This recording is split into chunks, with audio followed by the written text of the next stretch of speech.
Pendaftaran Pilpres tinggal menghitung hari, namun hingga kini koalisi pengusung Ganjar Pranowo belum juga mengumumkan siapa cawapres yang akan mendampingi Ganjar di Pilpres mendatang.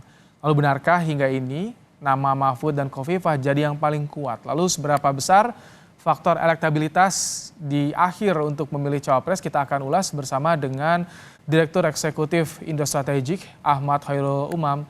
Selamat petang, Mas Umam. Mas Umam tampaknya masih di mute. Halo? Mas Umam? Ya, selamat. Nah, baik. Boleh nanti dibuka ya kameranya. Mas Umam tadi hadir tampak akrab Ganjar dan juga Prof. Mahfud. Ini sinyal yang ingin ditunjukkan oleh Ganjar dengan PDIP atau seperti apa, Mas Umam? Iya, kalau misal kita cermati di acara di Kempek, Cirebon tadi rasanya bagian dari acara keluarga. Tetapi bagaimanapun juga di situ adalah bagian dari keluarga besar Kiai Said Akhil Siraj yang juga mantan ketum PBNU. Maka kemudian kehadiran Ganjar di sana seolah kemudian ingin mendapatkan spotlight, terutama dalam konteks restu politik dari Nahdlatul Ulama itu sendiri.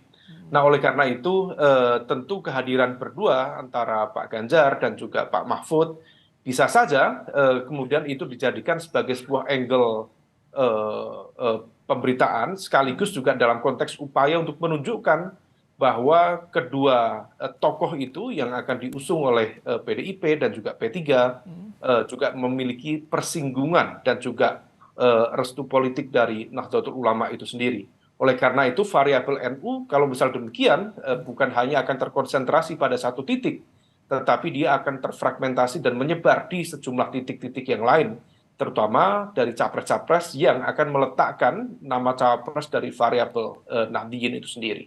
Oke, kalau secara kewilayahan ya, Anda setuju ya kalau faktor Jawa Timur ini menjadi basis yang saat ini direbutkan, apakah bisa terwakili oleh kehadiran Mahfud atau juga Khofifah, Mas Umam?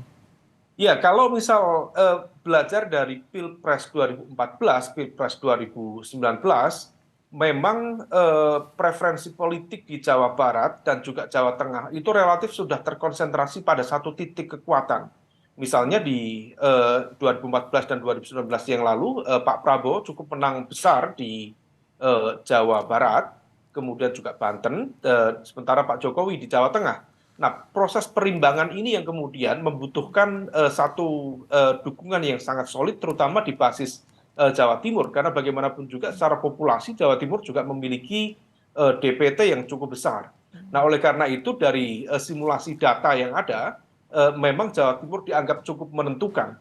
Nah, oleh karena itu nama-nama seperti Mbak Khofifah, kemudian Pak Mahfud MD, dipercaya bisa kemudian mengonversi, terutama dari basis pemilih Muslim, lebih khusus lagi dari basis pemilih santri untuk memberikan backup secara total, terutama kita tahu bahwa capres-capres yang ada berasal dari latar belakang nasionalis. Tetapi Mas Ibrahim, ada satu fakta yang juga perlu kita ketahui.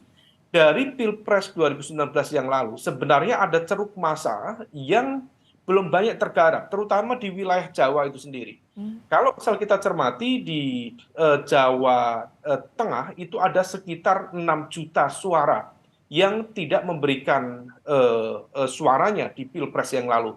Sementara Jawa Barat itu ada sekitar 7 juta suara Oh, voters baik. yang tergarap. Dan Jawa Timur itu ada sekitar 6 sampai 7 juta suara juga tidak tergarap dengan optimal. Artinya apa? Memang Jawa Timur dianggap menjadi pertarungan besar, tetapi di saat yang sama, kalau misal ada capres-cawapres nanti di 2024, betul menggarap secara optimal, terutama di basis populasi-populasi yang padat ini, terutama di Jawa Barat, Jawa Tengah, termasuk Banten, maka itu akan jauh memberikan impact Baik. secara elektoral. Nah, di situ yang harus diantisipasi. Mas Umam, kalau soal tadi penentuan cawapres Ganjar Pranowo nih, ini bakal ada kejutan menurut Anda atau bisa terjawab dengan adanya intensitas pertemuan yang antara Ganjar dengan tokoh-tokoh yang disorot, misalkan dengan Prof. Mahfud hari ini, atau seperti apa, Mas Umam? Ya, kalau klaim dari teman-teman di PDIP dikabarkan akan ada kejutan. Tapi kalau misal melihat dari peredaran isu dan juga sinyal-sinyal politik yang berkembang, rasanya tidak terlalu mengejutkan. Rasanya akan tetap berada pada lingkaran yang disebutkan tadi. Salah satunya ada Pak Mahfud, kemudian Mbak Khofifah, dan bisa jadi memang salah satu menjadi aspirasi dari P3, yaitu Mas Sandiaga Uno.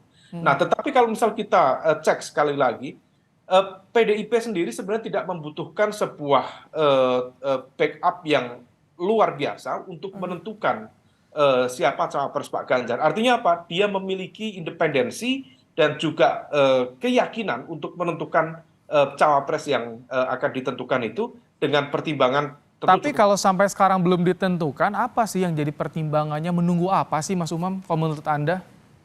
Rasa-rasanya semua ini terkait dengan konteks melihat arah kekuatan lawan, sekaligus juga membaca sinyal sebenarnya kemana arah dukungan dari Joko Widodo. Dalam konteks ini adalah petugas partai di PDIP, sekaligus juga presiden yang memegang pemerintahan dan juga menjadi kepala negara saat ini, yang dispekulasikan oleh lingkaran elit di dua koalisi, baik di koalisi Indonesia Maju maupun koalisi PDIP, tampaknya belum terbaca secara jelas. Ada klaim cukup kuat, beliau Baik, tampaknya cukup memberikan dukungan kepada Pak Prabowo, tetapi teman-teman di PDIP juga membaca tidak mungkin, bagaimanapun juga dia adalah bagian dari PDIP, dan kemarin di Rakernas itu coba untuk ditonjolkan sekali lagi di sana. baik. Nah, oleh karena itu ini fase-fase akhir rasanya akan menjadi sebuah ruang negosiasi yang sangat ketat, sekaligus juga menentukan titik kompromi di mana kemudian nama capres-cawapres dari masing-masing akan di-declare. Dan kalau misal sudah ada satu yang declare, baik itu PDIP,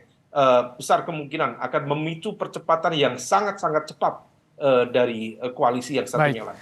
Mas Umam dari Indo Strategik, terima kasih telah membaca peta politik yang terjadi saat ini dalam program Kompas Petang.